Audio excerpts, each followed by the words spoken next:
et d'être ici pour adorer avec vous.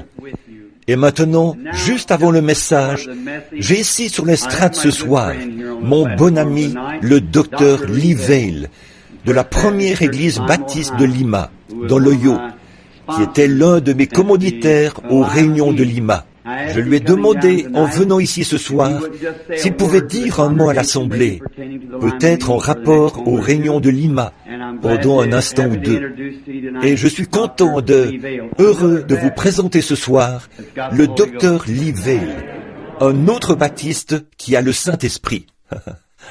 Amen. Que Dieu vous bénisse aussi, frère Vail. Tout cela était vraiment fort, venant d'un pasteur baptiste, n'est-ce pas? Eh bien, nous sommes très heureux d'avoir frère Vail avec nous. Et les portes ici sont certainement ouvertes, afin qu'il revienne nous rendre visite chaque fois qu'il le pourra. Et maintenant, ce soir, demain soir, c'est la mise au tombeau du Seigneur Jésus. Dimanche matin, c'est le service du lever du soleil à 6 heures. Et je crois que le frère a annoncé l'autre partie de ce service. Maintenant, prions pendant un instant. Seigneur béni, ta parole est la vérité, et nous sommes reconnaissants pour ces hommes qui la manient sans peur, alors qu'ils la portent aux gens. Et comme nous ouvrons la Bible ce soir, ou que nous en tournons les pages, puisse le Saint-Esprit béni venir ouvrir la parole qui nous donne l'intelligence. Par Jésus-Christ, nous le demandons. Amen. Cette grande soirée que nous célébrons, celle de la crucifixion de notre Seigneur béni, j'aimerais lire ce soir les paroles prononcées par ses précieuses lèvres, qu'il a fait écrire dans son livre.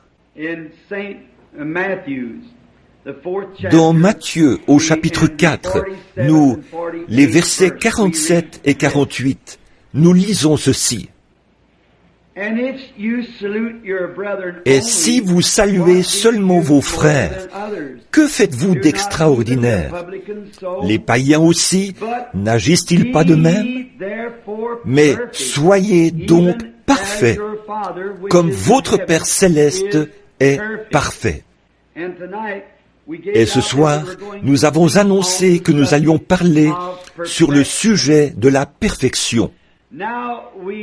Maintenant, ça semble être un texte très étrange à prendre pour le soir de la crucifixion de notre Seigneur. Mais aujourd'hui, peut-être, vous avez écouté la radio et entendu les différents messages et les messagers, comment ils ont présenté ce grand jour terrible où notre Seigneur est mort pour les péchés du monde. Alors ce soir, j'ai choisi de présenter cela sous un autre angle, afin que ce soit un peu différent et un petit rafraîchissement pour vous.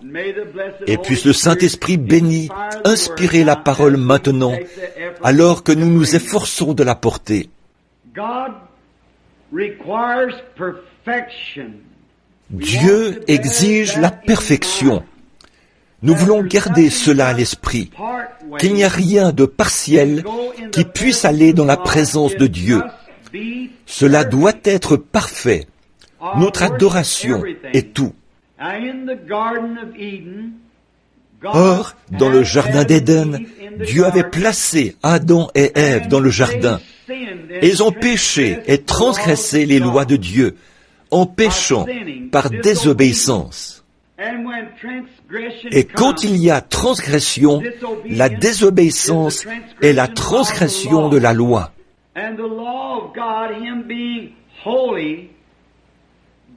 Et la loi de Dieu, lui qui est saint, pur et saint, alors aucune trace d'impiété ne peut jamais se tenir dans sa présence. Donc, si le péché est venu dans le monde par la transgression, alors la question du péché doit être réglée avant que le pécheur puisse se tenir dans la présence de Dieu.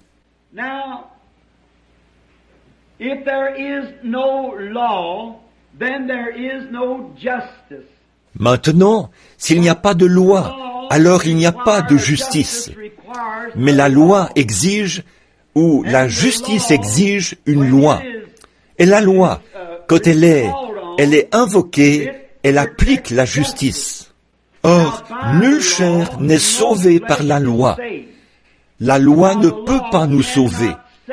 La loi est simplement la chose qui nous a mis en prison, mais elle n'a aucune puissance rédemptrice. La loi nous a seulement montré que nous sommes des pécheurs, et elle nous a condamnés. Voilà à quoi sert la loi. Elle sert à porter la condamnation, ou à vous montrer où se trouve votre erreur. Donc la loi en elle-même ne pouvait pas sauver. Elle ne pouvait qu'engager des poursuites. Et Dieu étant saint et juste, il devait engager une poursuite. Il devait engager une poursuite contre le pécheur, parce qu'il avait franchi les limites de la grâce et était devenu un citoyen qui enfreignait la loi. Alors, il devait en subir les conséquences. Toute loi a une sanction. En effet, la sanction d'avoir transgressé la loi de Dieu, c'est la mort.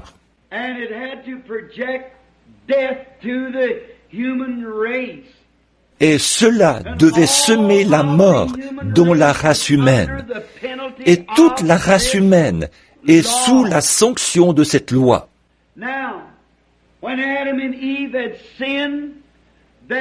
Maintenant, quand Adam et Ève ont péché, il n'y avait aucun moyen, aucun remède pour qu'ils puissent revenir dans la présence de Dieu, sauf si ce péché était réglé.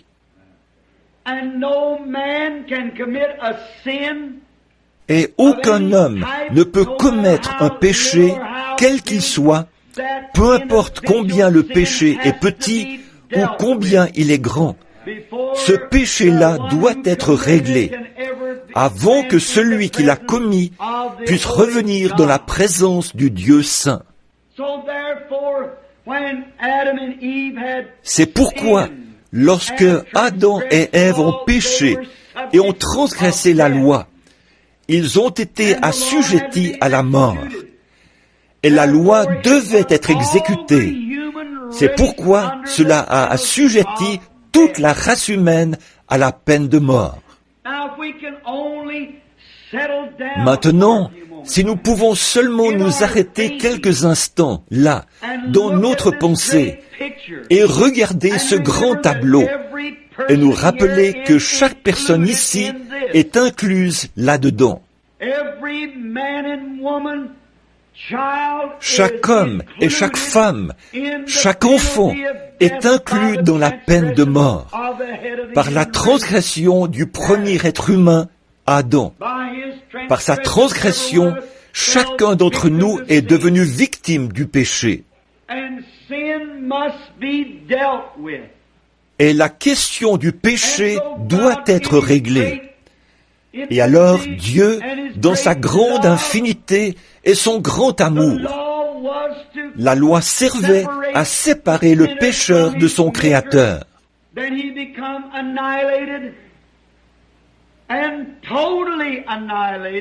Afin qu'il soit anéanti, totalement anéanti. Il n'y avait aucun moyen pour lui de revenir un jour, à moins que ce péché ne soit réglé.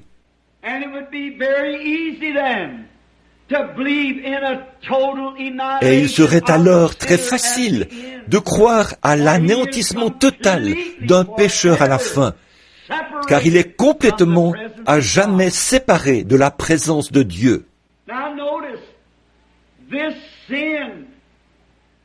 Maintenant, remarquez ce péché. Et comme Dieu qui est juste, il ne pouvait rien faire d'autre que d'être juste, car il est la ressource de toute justice.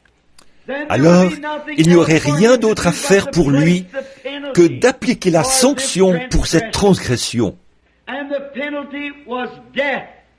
Et la sanction était la mort, car il a dit, « Le jour où tu en mangeras, ce jour-là, tu mourras.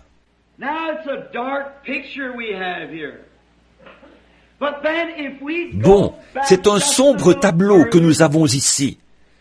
Mais si nous revenons un peu plus en arrière et que nous découvrons les attributs mêmes de Dieu, la Bible nous dit clairement que Dieu est amour. Mais par contre, du fait qu'il est amour, il doit être juste.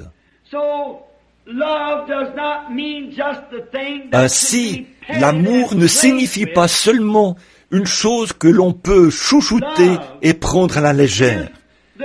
L'amour est la justice de Dieu.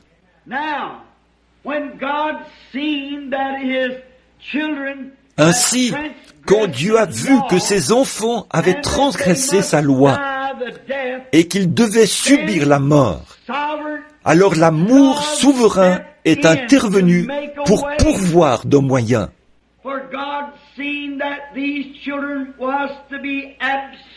Car Dieu a vu que ses enfants devaient être absolument, totalement anéantis de devant sa face.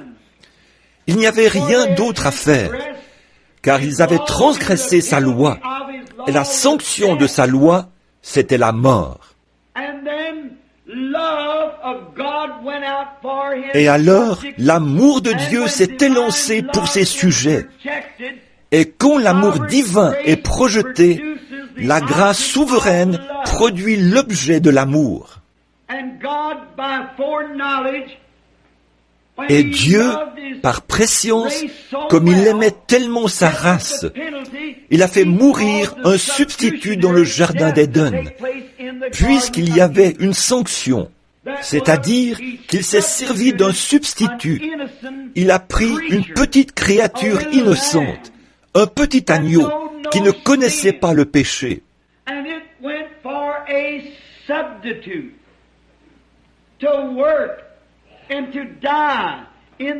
Cela a servi de substitut qui a été utilisé et est mort à la place du pécheur coupable. Et c'était un agneau immolé pour préserver la vie de ses sujets. Tout au long de l'Ancien Testament, ils ont offert le sang d'agneaux et de boucs, de brebis, de taureaux et de génisses, la mort d'un substitut. Mais dans toute la grande économie de Dieu, il y avait là, dans sa pensée, le véritable objet qui allait venir, qui serait, c'était des ombres du véritable objet qui allait venir. Et le véritable objet qui allait venir était son Fils unique. Tous les agneaux qui sont morts n'étaient qu'une ombre. Une ombre n'est que le côté négatif d'un objet. Et ils indiquaient seulement le calvaire qui allait venir. Maintenant, pour avoir une image de cela, prenons dans nos Bibles, dans l'Épître aux Hébreux, et prenons ici ce que Paul, ce grand apôtre qui parle là, il essaie de séparer ces choses pour nous. Au chapitre 10 de l'Épître aux Hébreux, nous lisons ceci. Et j'aime tellement la parole. La parole est la vérité. Et j'aime la lire devant mon assemblée, car je sais qu'au jugement, je vais comparaître avec eux, et je dois rendre des comptes.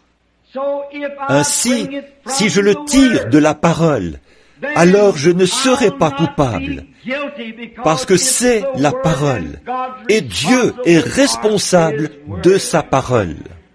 Nous voyons tellement d'évangélistes et tout aujourd'hui qui mettent en avant leur personnalité.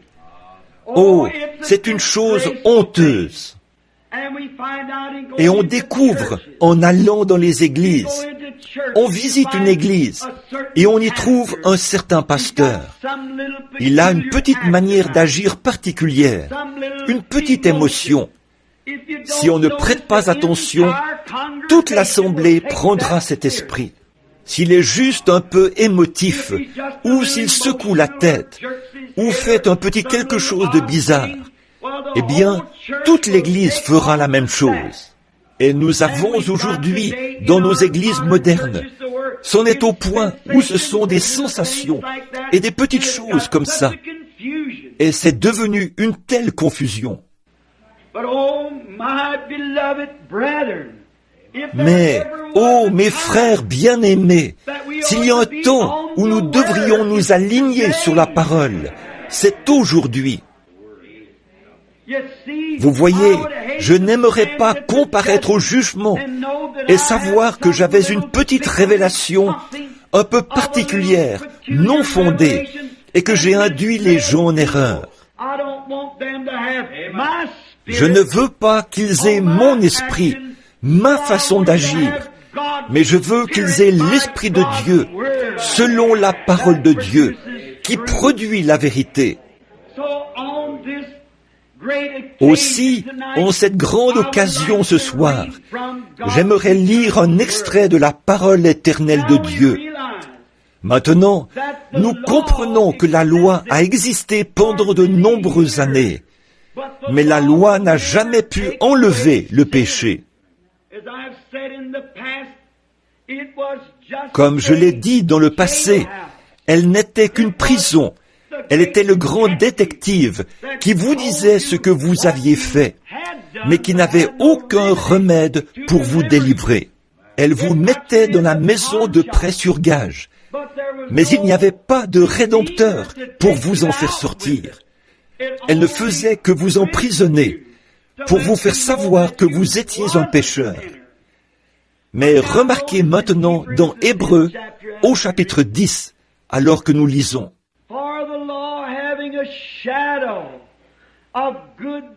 En effet, la loi, qui possède une ombre des biens à venir, et non l'exacte représentation. Souvenez-vous, c'était l'ombre d'une image à venir.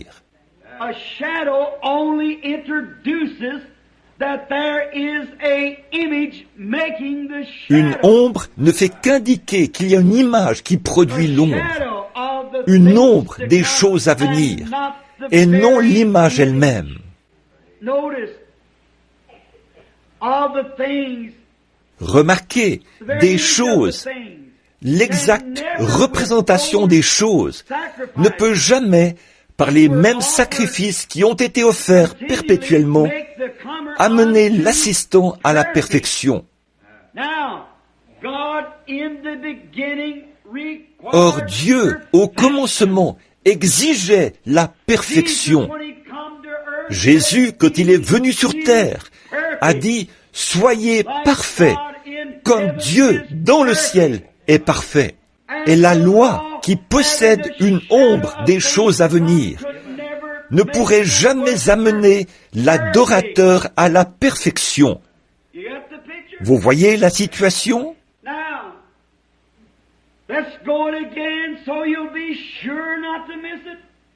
Maintenant, revoyons ça, pour que vous soyez sûrs de ne pas le manquer. Dieu exige une sainteté parfaite. Personne ne peut se trouver dans son image avec la moindre parcelle de péché. Jésus a témoigné de la même chose et a dit « Soyez parfaits, tout comme Dieu dans le ciel est parfait. » Et la Bible dit que la loi ne pourrait jamais, avec ses sacrifices, amener l'assistant à la perfection. Ainsi, la loi ne pouvait rien amener à la perfection. Elle n'était qu'un indicateur. Ces sacrifices, faits chaque année, ne pouvaient jamais amener l'adorateur à la perfection. C'est pourquoi personne sous la loi, ou qui respectait les lois, ou sous les ombres, ne pouvait être parfait. Car, verset 2, autrement, n'aurait-on pas cessé de les offrir? S'il y a quoi que ce soit que je peux faire pour me rendre parfait dans la présence de Dieu, alors Christ n'avait pas à mourir pour moi. S'il y a une seule chose que vous pouvez faire qui aurait un quelconque mérite dans la présence de Dieu, alors Christ est mort en vain. Aucune observation de la loi, aucune de vos idées légalistes, rien de votre propre sainteté, rien que vous pourriez arrêter de faire, arrêter de mentir, arrêter de voler, arrêter de fumer du tabac, arrêter d'aller au cinéma. Vous êtes toujours perdu. Rien ne peut le faire. Adhérez aux églises, les rituels, les cérémonies, les baptêmes, les ordres religieux, la lecture de credo, réciter des prières. Toutes ces choses ne comptent absolument pas. Vous êtes perdus.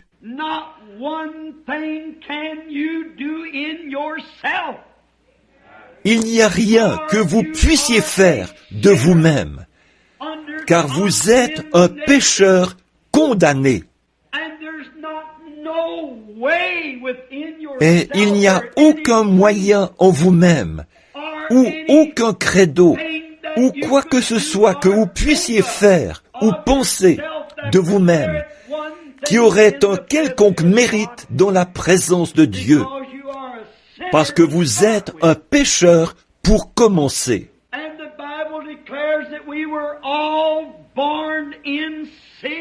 Et la Bible déclare que nous sommes tous nés dans le péché, conçus dans l'iniquité, venus au monde en disant des mensonges.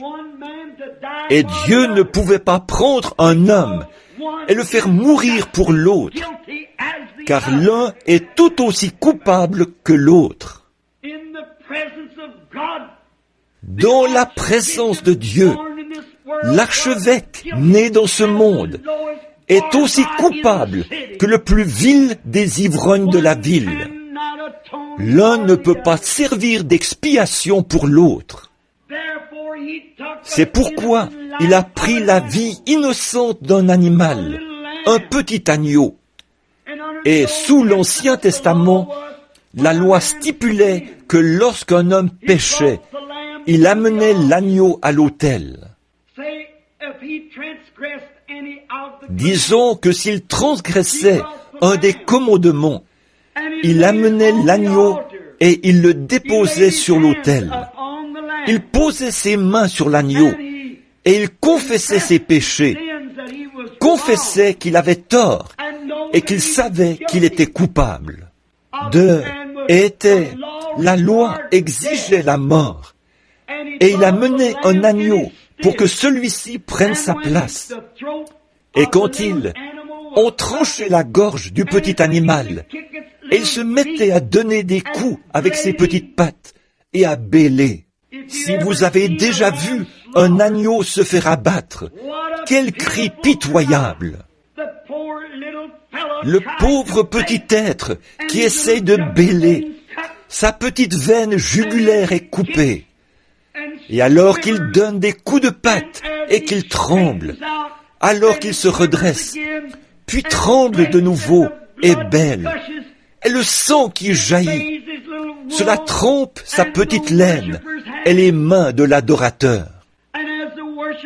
Et alors, comme l'adorateur prenait conscience, pour avoir commis un adultère, pour avoir menti, volé, quelle qu'ait été sa culpabilité, ou même avoir eu de mauvaises pensées, peu importe ce que c'était, la moindre ombre, il était coupable, car c'était sa nature.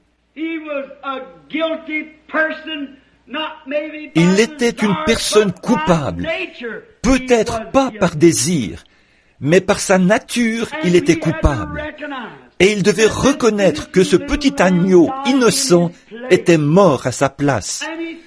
Et il avait de la peine pour cette petite chose.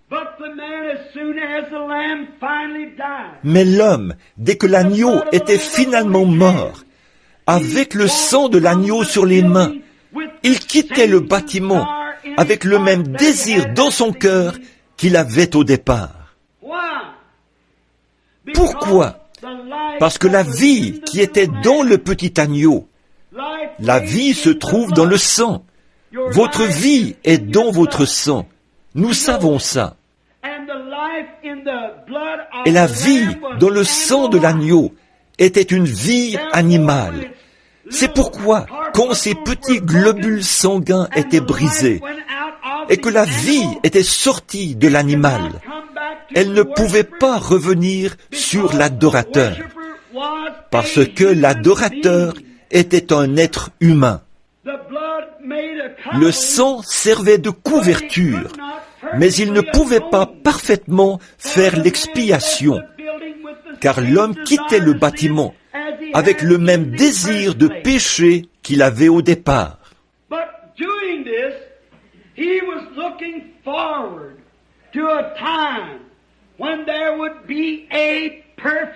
Mais en faisant ceci, il attendait le moment où un agneau parfait viendrait. Et il le faisait avec l'Holocauste, parce que c'était le seul moyen qu'il connaissait.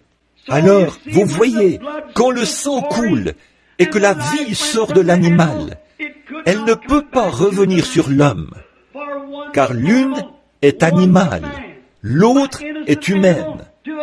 Un animal innocent pour un homme coupable.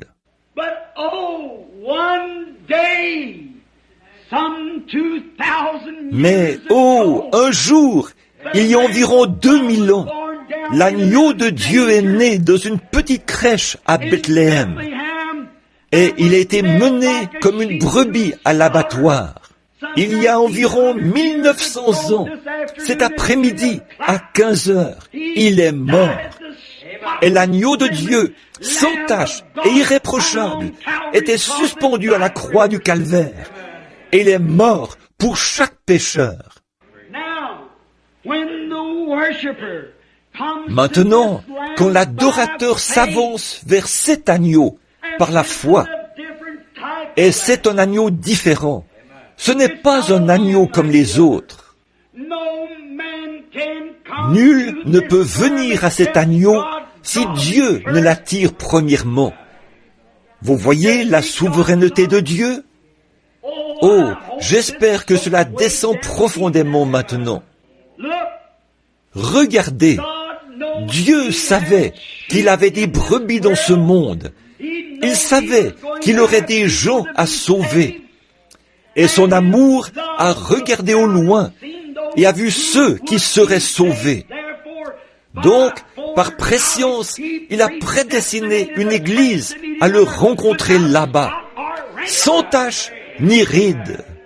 Et si Dieu exigeait une église sans tache ni ride, il devait avoir quelque chose pour la rendre ainsi. Il ne pouvait pas l'exiger. Sa justice, ses jugements ne permettaient pas qu'il demande une telle chose s'il n'y avait pas un moyen de le faire. Et l'homme ne peut pas le faire lui-même. Il est un échec total. Dieu lui a fait voir cela par la loi, par les juges et tout au long de l'Ancien Testament. Il a envoyé les prophètes, il a envoyé l'homme juste, et on a constaté que tous, ils ont échoué. Alors Dieu, par sa grâce souveraine, a envoyé des portes de la gloire, son Fils unique, afin qu'il prenne notre place. Souvenez-vous, s'il avait dit au pape de Rome de la prendre, il n'aurait pas pu le faire. S'il avait dit à l'archevêque de Canterbury de le faire, il n'aurait pas pu le faire.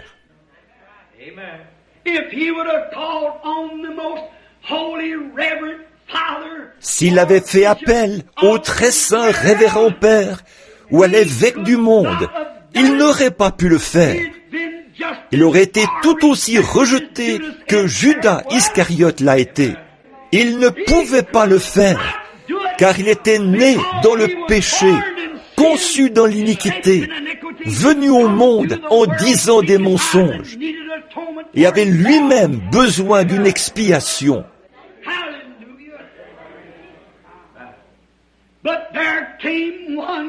Alléluia! Mais quelqu'un est arrivé des portails de la gloire. Nul autre, pas un homme bon, non plus un juif, ni un homme des nations. Il n'était rien de moins que le Dieu Tout-Puissant, caché dans la chair humaine. Il est venu lui-même pour offrir son propre sang, car cela n'est pas venu par le sexe. Le sexe n'a rien à voir là-dedans. Mais il a couvert une vierge de son ombre, et à partir d'une cellule de sang qu'il a créée lui-même, il a suscité celui qui est innocent.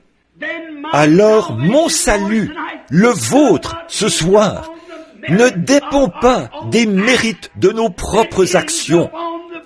Il dépend de l'indéniable grâce souveraine du Dieu Tout-Puissant qui nous a choisis en lui. Certainement, je ne pourrai jamais être parfait, et vous non plus ne pourrez jamais être parfait. Et nous ne prétendons pas être parfaits, mais nous avons cette consolation, c'est que notre foi repose sur un sacrifice parfait qui a déjà été accepté. Alors comment savons-nous que nous recevons cela?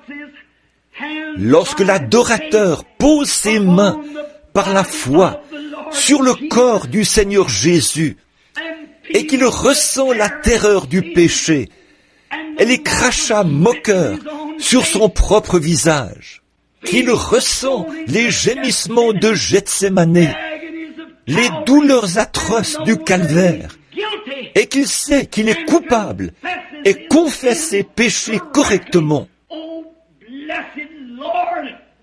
Ô Seigneur béni, je suis coupable et je n'ai pas d'autre moyen à part toi pour m'aider. Et par la foi, tu invites, le Saint-Esprit est venu et m'invite à venir. Et maintenant, par la foi, j'accepte Jésus comme mon sauveur personnel. Cette vie qui est sortie de lui au calvaire, appelée le Saint-Esprit, qui était cachée dans la cellule de sang du Seigneur Jésus, revient sur l'adorateur et le baptise du Saint-Esprit dans le corps de Christ. Et il est déjà jugé. Vous n'avez pas à vous inquiéter du jugement. Quand je me tourne et que je regarde ce petit crucifix, je me rends compte que cela, représente son corps. Et maintenant, ce corps a déjà été jugé. Dieu ne peut pas être juste et le juger de nouveau, car il est déjà jugé. Dieu a frappé ce corps des jugements de la mort. Et tant que je peux trouver un moyen d'être caché dans ce corps, son jugement a frappé là pour moi et pour vous. Nous sommes libres. Romains 8:1 dit, « Il n'y a donc maintenant aucune condamnation pour ceux qui sont en Jésus-Christ, qui marchent non selon la chair, mais selon l'Esprit. » Voilà, aucune condamnation, peu importe ce qu'il peut advenir. Vous êtes cachés sous le sang. Encore une fois, comment entrons-nous dans ce corps? 1 Corinthiens 12:13 dit, « Par un seul esprit. » Comment est-ce que l'esprit vient? Par le sacrifice. Où se trouvait l'esprit? Dans le sang. Dans le cas d'un animal. Pourquoi est-ce que ça ne pouvait pas revenir? C'était un animal. L'esprit animal ne pouvait pas venir sur l'esprit humain et changer quoi que ce soit, car l'esprit humain était d'une vie supérieure que celle de l'animal. Mais l'esprit d'aucun autre homme ne pouvait revenir. Si vous avez l'esprit d'un ancêtre, c'est du spiritisme. Mais Dieu lui-même est venu pour que son propre esprit, qui est l'esprit le plus grand qui existe, puisse revenir par la forme du baptême du Saint-Esprit sur l'adorateur, par le sang de Christ, et le faire entrer dans le corps. Il est alors en sécurité. Regardez, le sang des taureaux et des boucs ne ferait pas l'affaire, car il était faible. Commençons maintenant à lire vers le verset 12. Très bien. Le sang des taureaux et des boucs ne pouvait pas marcher, ni faire l'expiation. Regardez. Mais lui, quel homme? L'évêque? Non. Le pape? Non.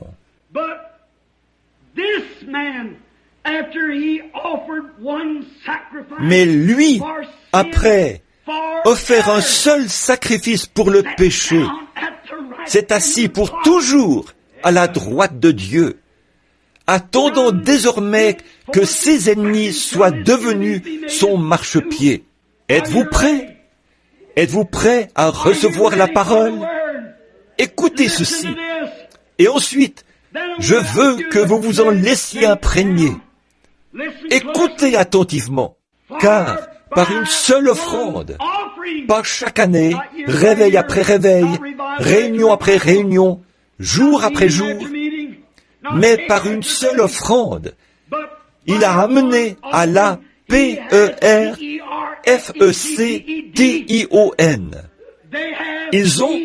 Il a, par une seule offrande, il a amené à la perfection. C'est l'exigence de Dieu. Pour toujours ceux qui sont sanctifiés. Voilà, c'est la réponse devant la mort de Christ. C'est la réponse devant le calvaire. Il a, par son propre sang, entièrement racheté nos péchés et amené à la perfection pour toujours ses croyants. Par conséquent, en Christ, nous sommes irréprochables, parfaits dans la présence du Dieu Tout-Puissant. Nous sommes des gens qui vivent au-dessous de leurs privilèges. À cause des doctrines que nous avons adoptées, on nous a enseigné que nous devons atteindre un certain niveau, que nous devons faire une certaine chose. Non, mon frère, ce n'est rien que vous ayez pu faire. C'est ce que Dieu a fait pour vous. Nous sommes maintenant, si nous avons été justifiés par la foi, nous sommes parfaits pour toujours dans la présence de Dieu. Et Jésus a dit, soyez donc parfaits. Alors, ils ont été amenés à la perfection pour toujours. Dieu, par la mort de Christ, il y a 1900 ans aujourd'hui, a amené à la perfection le croyant, qu'il a vu d'avance, avant la fondation du monde, pour toujours. Et ceux qu'il a appelés, il les a justifiés. Ceux qu'il a connus d'avance, il les a appelés. Ceux qu'il a appelés, il les a justifiés. Ceux qu'il a justifiés, il les a déjà glorifiés. Il a amené à la perfection ses croyants. Maintenant, regardez. Revenons maintenant au premier verset. La loi qui possède une ombre des biens à venir et non l'exacte représentation de ces choses ne peut jamais, par les mêmes sacrifices qui ont été offerts perpétuellement chaque année, amener l'assistant à la perfection. Observez, la perfection, c'est ce dont nous parlons. Autrement, n'aurait-on pas dû cesser de les offrir? Parce que celui qui rend ce culte, étant une fois purifié, n'aurait plus eu aucune conscience de son péché. Que voulez-vous dire? Le mot conscience ici, la bonne interprétation, c'est désir. Et si un homme, l'adorateur, se présente correctement devant Christ, il voit ce qu'il a souffert, et il s'offre à Christ et dit, « Ô Seigneur Dieu, Rien en moi ne peut faire une expiation, mais je compte entièrement sur toi. Alors, le Saint-Esprit entre dans ce cœur humain, et toute la question du péché est réglée à tout jamais. Car tout désir du péché a été ôté de vous. En effet, si la loi avait pu accomplir cela, on n'aurait pas cessé d'offrir ces sacrifices. Mais, comme elle en était incapable, il a fallu que Christ meure, afin de nous amener à la perfection. Mes amis, il y a tant de choses que nous pourrions dire ce soir au sujet de la perfection. Nous essayons toujours de rabaisser les autres, afin de nous rendre un peu plus saints qu'ils le sont. Ils le sont. Mais si seulement nous regardions le tableau, c'est seulement par la grâce de Dieu que nous sommes ce que nous sommes. Ici, il y a quelque temps, dans l'Ohio, j'ai appris une leçon à mes dépens. Je tenais une série de réunions là-bas dans l'Ohio, et je demeurais à la campagne. À cause des foules, je ne pouvais pas rester en ville. Nous mangions habituellement dans un petit restaurant d'un quart. Et les petites serveuses étaient si aimables, habillées décemment, et aussi soignées qu'elles pouvaient l'être. Très distinguées, elles nous servaient. C'était un petit coin de paradis de manger dans un tel endroit. Leur cuisine était impeccable. Et le dimanche, ils fermaient et allaient à leur église. J'avais un peu faim et je devais prêcher le dimanche après-midi. Et je suis allé dans un petit restaurant ordinaire, juste un petit restaurant américain typique, pour prendre quelque chose à manger. Et quand j'ai franchi la porte, qu'est-ce que j'ai entendu sinon le son d'une machine à sous? Et il y avait là un homme de mon âge, qui était peut-être un homme marié, son bras autour d'une femme, en train de jouer à une machine à sous. Notre loi même, la protection de notre justice, de nos biens était là, violant une chose qu'il était censé protéger. En effet, il est illégal de jouer à des jeux d'argent dans l'Ohio. Cet homme-là jouait à une machine à sous. Et je me suis retourné et j'ai regardé vers l'arrière du bâtiment. Il y avait une bande d'adolescents. Et il y avait un de ces disques de rock'n'roll qui jouait dans la machine. Une jeune femme d'environ 18 ans qui avait très clairement l'anatomie d'une femme. Mais elle était là avec sa robe qui descendait bas en avant. Et un de ces garçons avait ses mains sur la fille, là où elle n'avait pas lieu d'être. Il fumait et buvait. Et j'ai pensé, oh Dieu, comment peux-tu supporter ça? Et j'ai regardé à ma droite, quand j'ai entendu quelqu'un faire un gros grognement. Et une femme âgée était assise là, probablement de 60 ou 70 ans. Elle portait ses petits vêtements vulgaires, qui arrivaient à peu près à la moitié de ses membres, et sa pauvre vieille chair ridée était aussi flasque que possible. Et elle portait du rouge à lèvres, et une grande chose violette peinte sur le côté de son visage. Une petite paire de chaussures aux pieds, des sandales, avec les ongles d'orteil peints en violet, les ongles de ses mains peints en violet, et ses cheveux étaient coupés très courts, frisés et teints en bleu. Et je les regardais. Et de l'autre côté de la table, deux hommes étaient assis là, ivres. L'un d'eux, c'était l'été, portait un grand pardessus militaire, avec une écharpe grise autour du cou, et le visage couvert de barbe, qui faisait des rangs et tout. Les hommes se sont retirés d'auprès d'elle et ont commencé à marcher comme ceci vers les toilettes. Je suis resté là et j'ai dit, oh Dieu, pourquoi ne détruis-tu pas tout ça? Pourquoi ne l'engloutis-tu pas dans la terre? J'ai dit, est-ce que mes petites Sarah et Rebecca devront grandir dans de telles conditions? J'ai dit, comment peux-tu, ô Dieu, dans ta grande sainteté, supporter même de regarder une chose comme cela, sans envoyer un tremblement de terre pour l'engloutir? Et pendant que j'étais là à condamner cette femme, en faisant cela, je me suis retiré derrière la porte. J'ai senti l'Esprit de Dieu venir vers moi et je me suis placé derrière la porte. Et j'ai vu comme quelque chose qui tourbillonnait. Et quand ça s'est produit dans la vision, c'était la terre qui tournait et qui tournait. Et comme j'ai remarqué, autour de la terre, il y avait un fil cramoisi autour de la terre. Et quand je suis arrivé là, sur la terre, je me suis vu, petit garçon, en train de faire des choses que je n'aurais pas dû faire. Peut-être pas comme ça, mais c'était péché. Et chaque fois que je faisais quelque chose, je voyais cette grande ombre noire monter vers le ciel. Et là, Dieu m'aurait tué sur le champ. Puis j'ai vu ce sacrifice parfait qui se tenait là, entre moi et Dieu. Je l'ai vu se tenir là, avec les épines sur sa tête, et le crachat qui coulait sur son visage.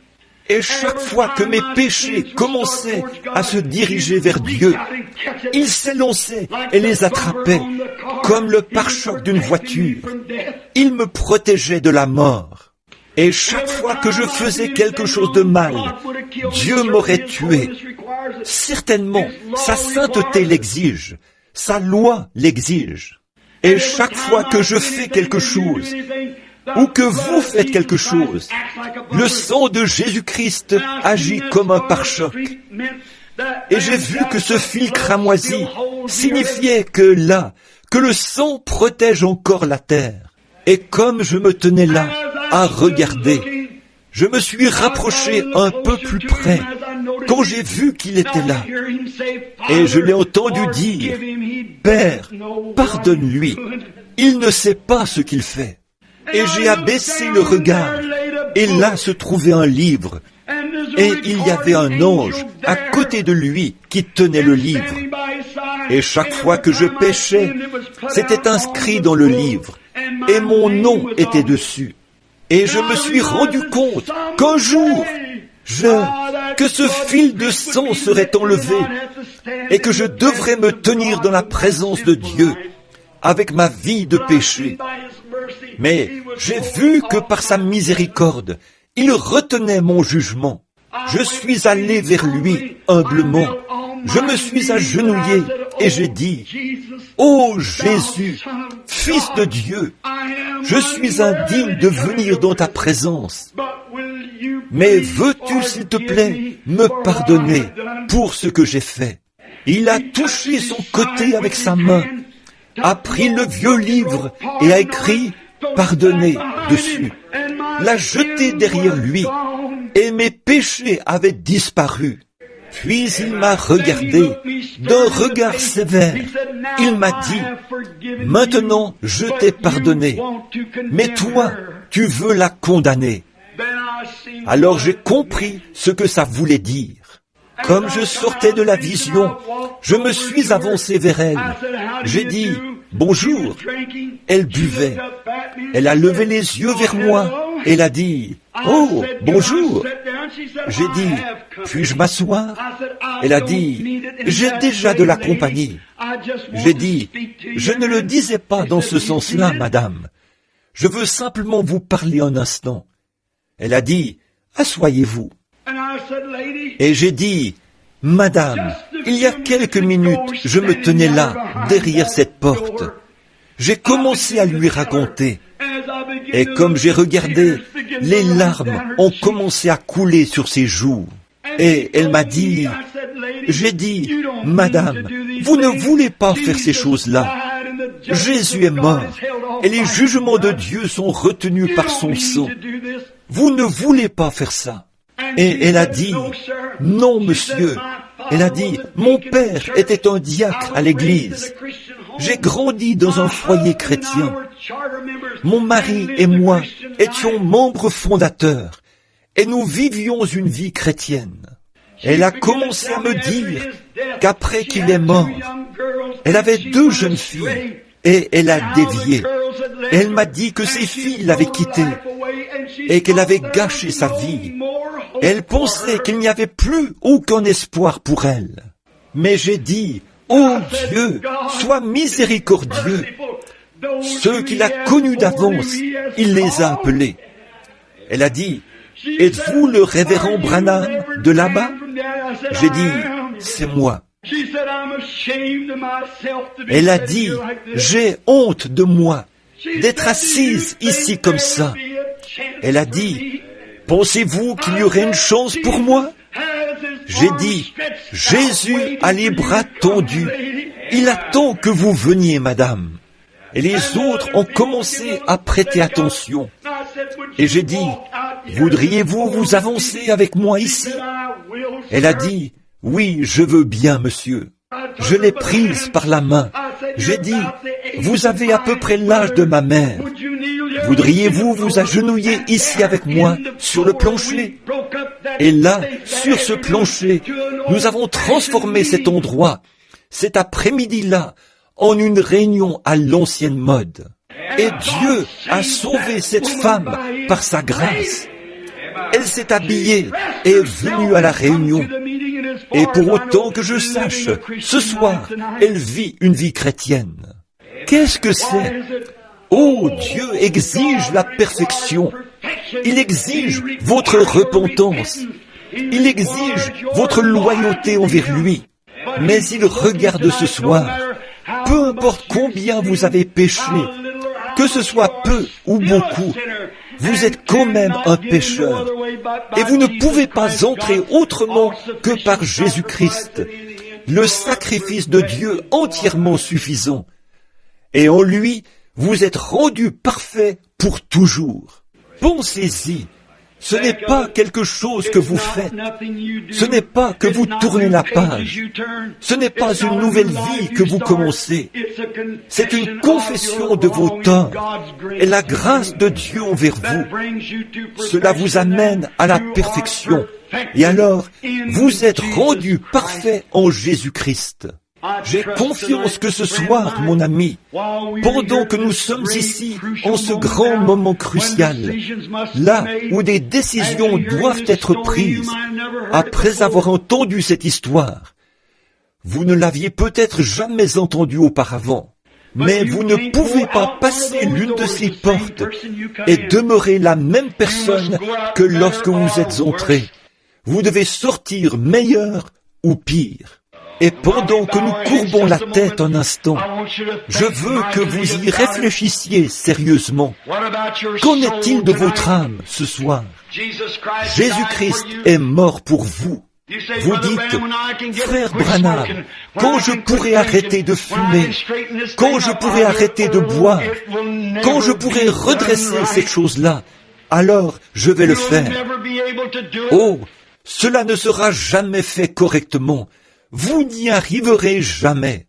Pourquoi ne venez-vous pas simplement tel que vous êtes et par la foi, allez vers ce ruisseau que tes blessures ouvertes alimentent et l'amour rédempteur a été votre thème et le sera jusqu'à votre mort. Pourquoi prendre un substitut? Pourquoi essayer d'entrer par votre église? Pourquoi essayer d'entrer parce que vous avez arrêté de boire ou de mentir? Venez par le moyen de la perfection, car par un seul sacrifice, il a amené à la perfection pour toujours ceux qui sont sanctifiés. Comment puis-je être sanctifié? Confessez vos péchés dans la présence du sang de Jésus. Et la vie qui vient de ce sang revient sur l'adorateur et le sanctifie des désirs des choses du monde. Car par ce sacrifice entièrement suffisant, il nous a sanctifiés. Dans un seul esprit, nous avons tous été baptisés pour former un seul corps. Maintenant, il n'y a aucune condamnation pour ceux qui sont en Jésus-Christ, qui marchent non selon la chair, mais selon l'Esprit. Si vous essayez de marcher selon l'esprit et que vous convoitez encore la chair, le sacrifice n'a pas été suffisamment appliqué sur vous.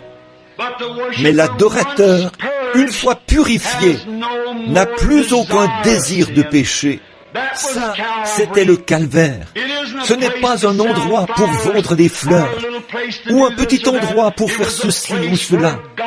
C'était un endroit où Dieu et l'homme ont été réconciliés. C'était un endroit où la paix et la parfaite sécurité ont été apportées à l'humanité.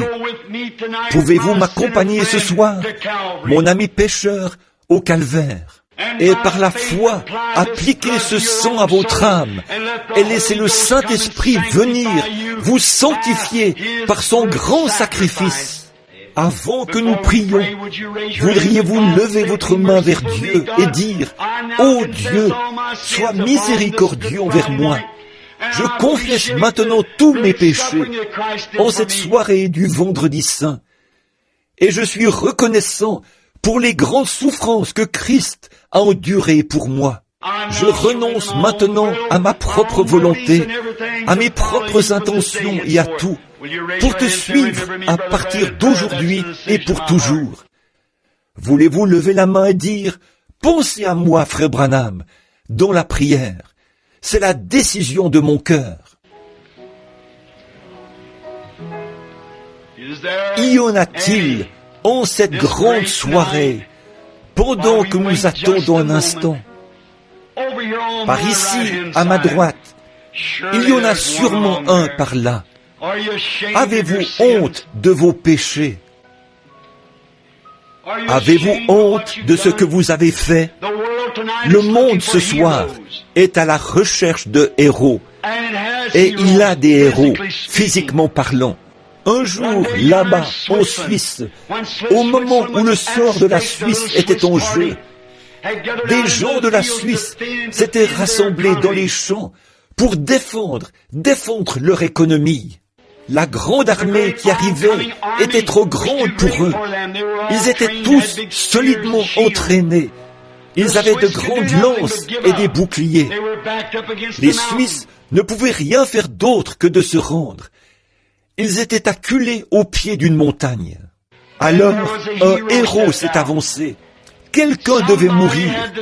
Et s'il perdait la bataille, il n'avait rien d'autre que de vieilles lames de faucille et des pierres, des bâtons pour se battre. Alors que l'armée qui arrivait avait l'air d'un mur.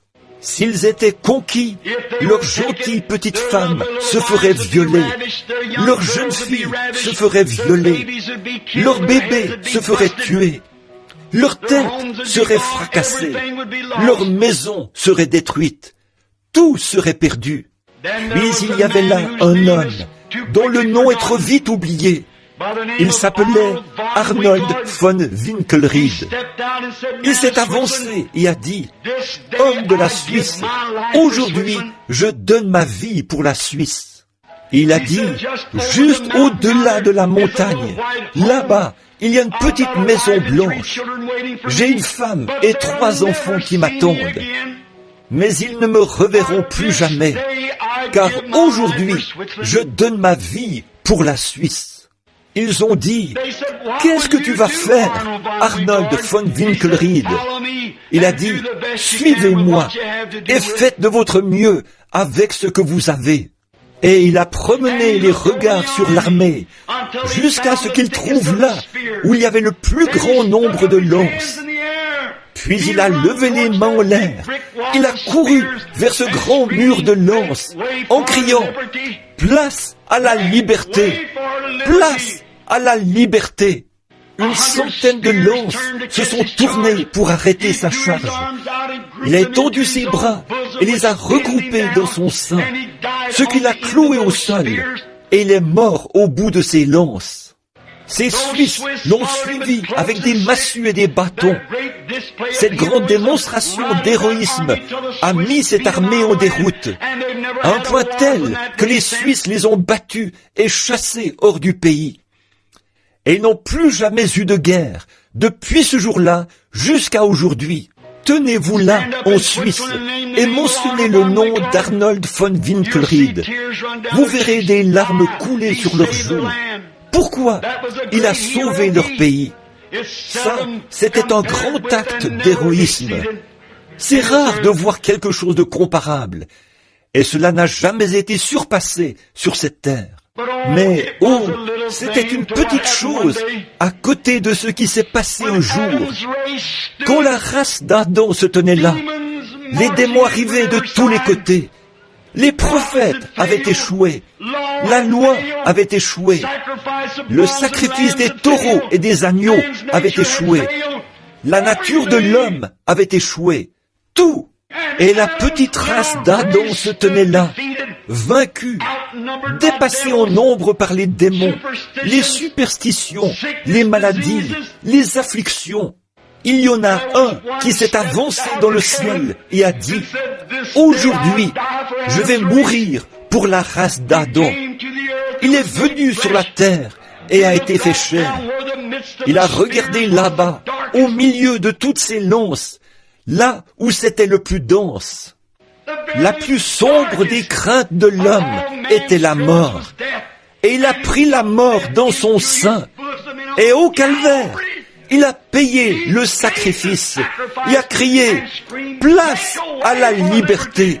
Et il crie à son Église, prenez ceci, ce que je vous ai laissé, mon sang et mon esprit, et combattez avec tout ce que vous avez. Nous pouvons vaincre ce soir grâce à cela, mon ami. Vous pouvez chasser le diable loin de vous. Chaque ennemi qui se trouve dans votre vie, il peut être chassé par le sang et l'Esprit de Christ. Et vous pouvez vous tenir parfait dans sa présence. Christ a frayé le chemin. Pourriez-vous simplement lever votre bras vers lui et dire « Pardonne-moi ». Que Dieu vous bénisse, frère. Quelqu'un d'autre soit miséricordieux envers moi, ô Dieu. Je confesse maintenant mes torts. Y a-t-il des membres d'église tièdes qui vont à l'église tous les jours et qui essaient peut-être d'être aussi pieux que possible? Mais vous savez que le tempérament colérique et l'indifférence, l'égoïsme et des habitudes s'accrochent à vous, si bien que vous n'avez pas la victoire. Voudriez-vous être purifié de tout cela par le sang ce soir? Car l'adorateur, une fois purifié, n'a plus conscience. Aimeriez-vous lever la main, vous les membres d'église? Que Dieu vous bénisse, madame. Levez vos mains et dites, frère Branham, pensez à moi dans la prière. Que Dieu vous bénisse, madame.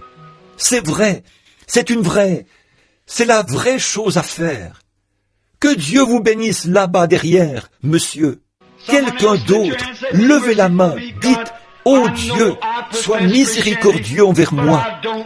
Je sais que je professe le christianisme, mais je ne le vis pas. Je sais que je ne le vis pas. Et dans mon cœur, je ne suis vraiment pas en règle avec toi. Je veux être l'un des élus de Dieu. Je sens dans mon cœur que je le suis. Mais je n'ai jamais rejeté les fardeaux qui m'enveloppent si facilement. Et je veux les rejeter ce soir. Et par la grâce de Dieu, je vais le faire. Priez pour moi. Voulez-vous lever la main? Que Dieu vous bénisse, madame. Quelqu'un d'autre? Juste encore un peu, nous attendons. Pendant que nous attendons silencieusement, que tout le monde maintenant, avec la tête inclinée en prière, fredonne doucement ceci maintenant.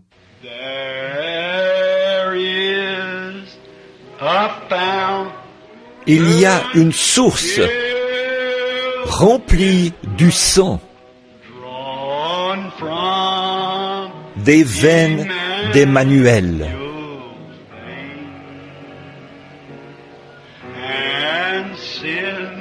Tout pécheur plongé dans ce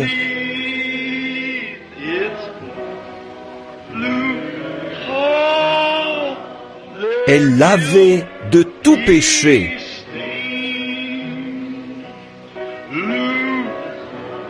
Ne voulez-vous pas y réfléchir en ce moment? N'essayez pas de vous en laver les mains. Christ est sur vos mains. Pilate a essayé de le faire ce matin-là, vers 6 heures, mais ses mains sont toujours couvertes de sang, coupables de sang. Vous savez ce qui lui est arrivé. Il est allé en Suisse bien des années plus tard. Il a perdu l'esprit et il a trouvé la mort après avoir plongé dans un bassin d'eau. Ce matin, en Suisse, des centaines de personnes viennent voir la scène. De l'eau bleue qui bouillonne du fond de ce grand bassin d'eau. Ils le font chaque année. C'est une vieille légende. On dit que Dieu a refusé que l'eau lui lave les mains. Frères, peu importe combien de fois vous vous faites baptiser, quoi que vous essayez de faire, rien ne purifiera vos mains, sauf le sang de Christ. Dieu a refusé cela. Et l'eau bleue, après presque 2000 ans, bouillonne encore. Dieu refuse cela. Votre propre justice ne peut pas purifier vos péchés. Rien d'autre que le sang de Jésus. Pensez-y maintenant. Nous allons prier dans un instant. Je me demande si je peux demander quelque chose ce soir. Quand il s'est tenu là, dans le prétoire de Pilate, ce matin-là, et qu'il a dit, « Si mon royaume était de ce monde, je pourrais invoquer mon Père, et il m'enverrait aussitôt 12 légions d'anges, et un seul d'entre eux pourrait détruire le monde. Je lui parlerai, et 12 légions d'anges seraient à ma disposition. » Il aurait pu le faire, mais il est resté là, doux et humble, pour prendre votre mort et vos péchés. Serez-vous assez reconnaissant pour ce sacrifice ce soir, vous qui en avez besoin et qui avez besoin des bénédictions de Dieu? Voulez-vous vous lever pour cette prière? Levez-vous simplement, vous qui voulez qu'on pense à vous dans cette prière, et dites, « Ô Dieu, sois miséricordieux envers moi.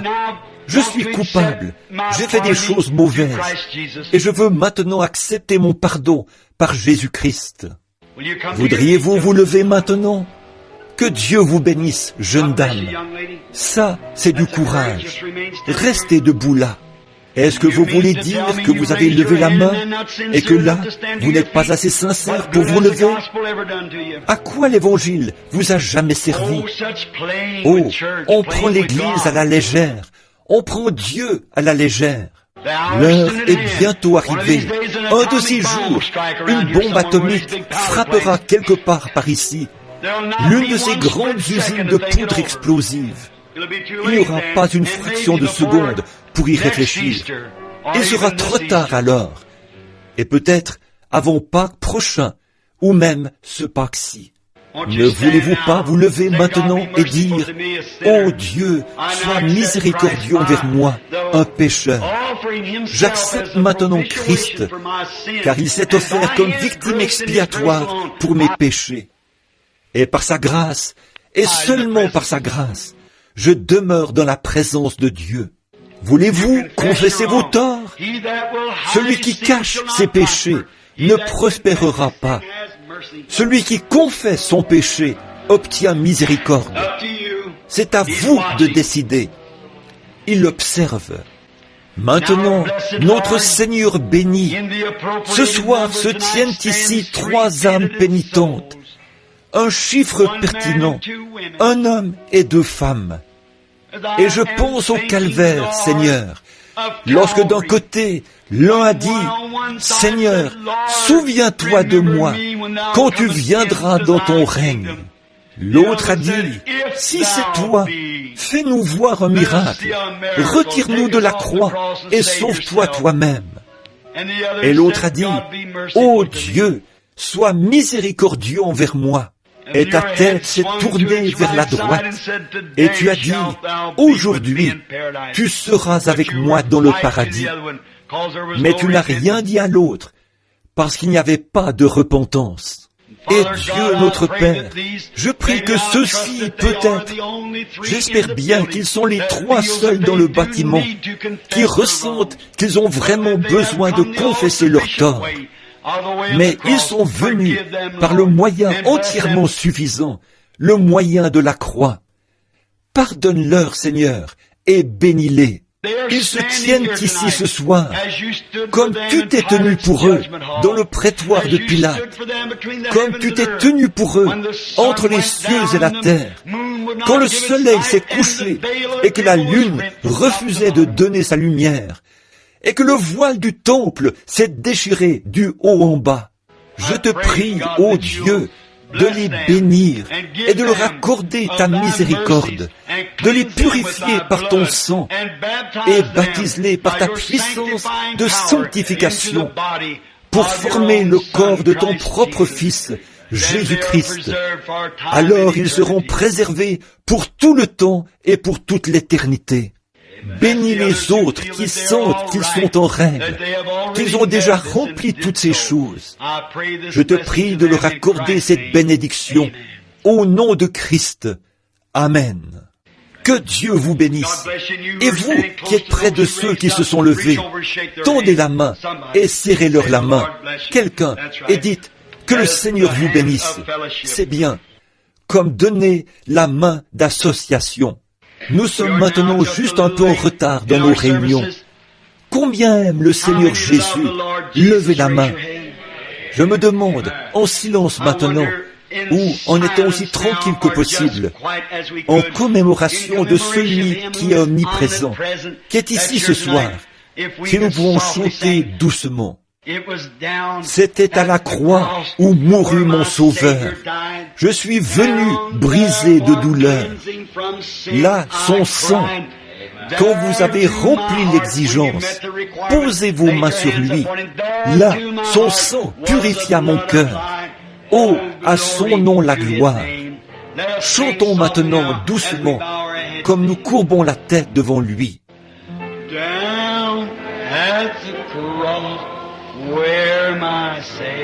À la croix où mourut mon Sauveur. Je suis venu brisé de douleur. Là, son sang purifia mon cœur.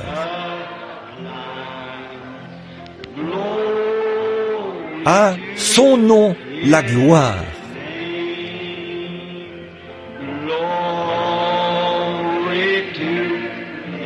À son nom la gloire, précieux nom. À son précieux nom la gloire.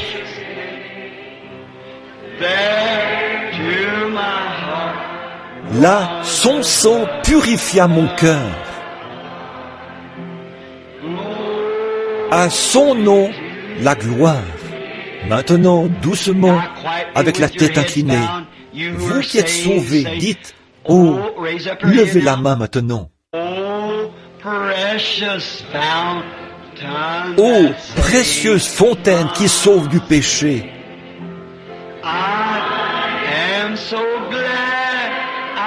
Je suis si heureux d'y être entré. Là, Jésus me sauve et me garde pur. À son nom, la gloire.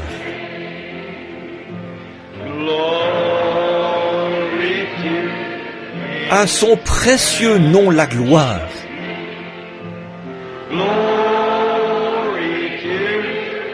À son précieux nom, la gloire.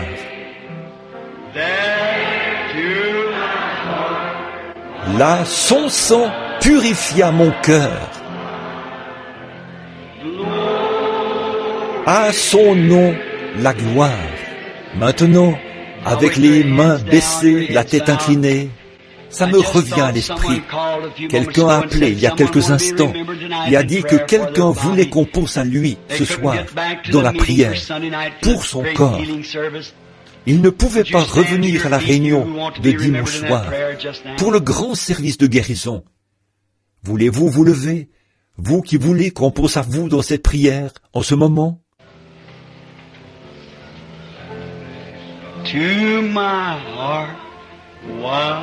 Son sang purifia mon cœur.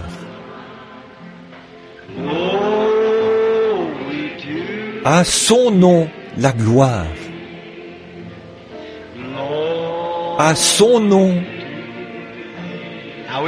Maintenant, avec la tête inclinée, il a été blessé pour vos transgressions, meurtri pour votre iniquité. Le châtiment qui vous donne la paix est tombé sur lui.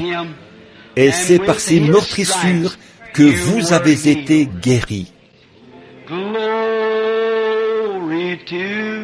À son nom, la gloire.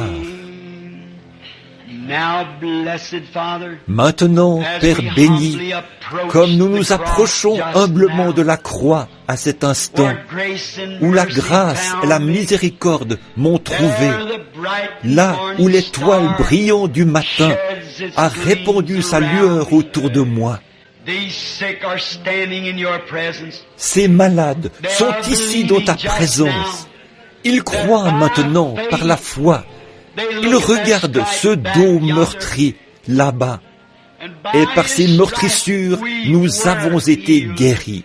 Très Saint Père, nous venons en confessant notre foi, croyant que tu guéris nos corps malades par les grandes souffrances subies pour autrui par le Seigneur Jésus. Et nous adressons pour ces gens qui sont debout une prière de la foi qui guérira les malades, comme tu l'as promis.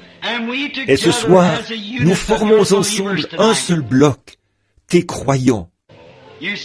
Tu as dit, là où 2 ou 3 sont assemblés, je serai au milieu d'eux.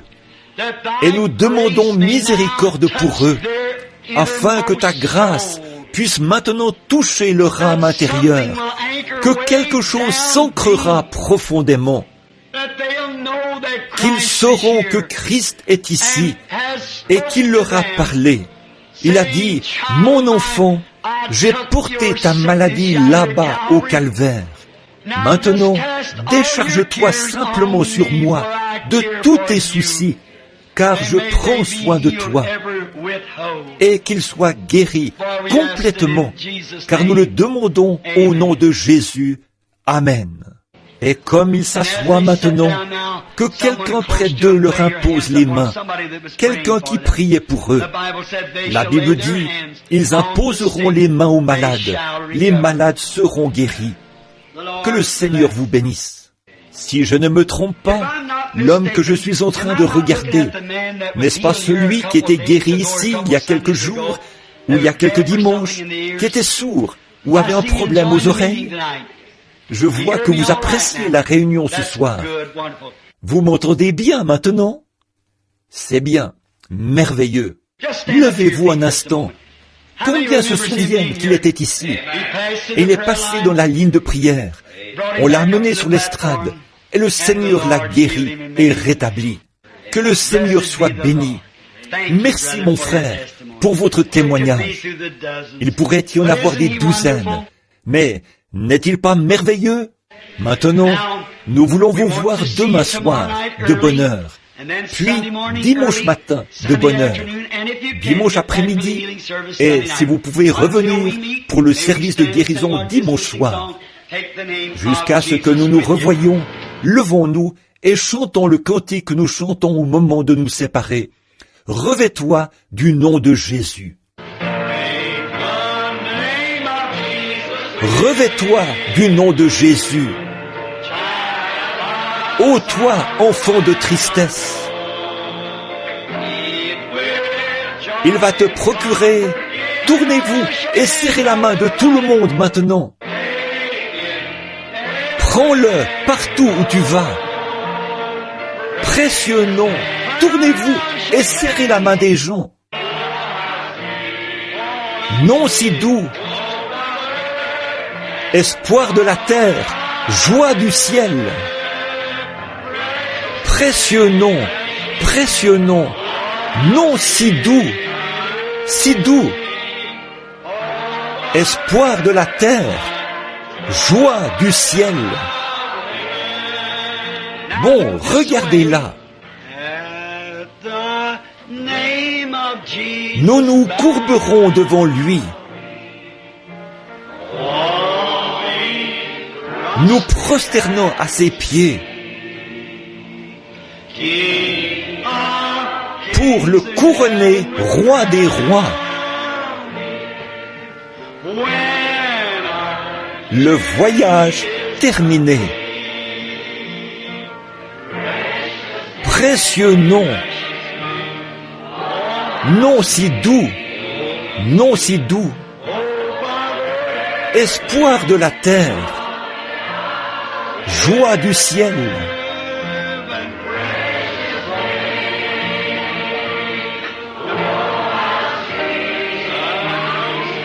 Si doux, espoir de la terre, joie du ciel. Maintenant, souvenez-vous de la chorale Neuville, l'émission du Quatuor diffusée le matin, WLRP, à 9h, et celle de Frère Stricker, à 9h45 dimanche matin. Je viens d'enregistrer une bande pour lui cet après-midi sur le sujet de la résurrection. Et maintenant, jusqu'à ce que nous nous revoyions, que les bénédictions du Seigneur soient avec vous, alors que nous courbons la tête. Et je vais demander à mon bon ami et frère Palmer, de Mâcon en Géorgie, s'il veut bien terminer la réunion par la prière. Alors prions, frère Palmer.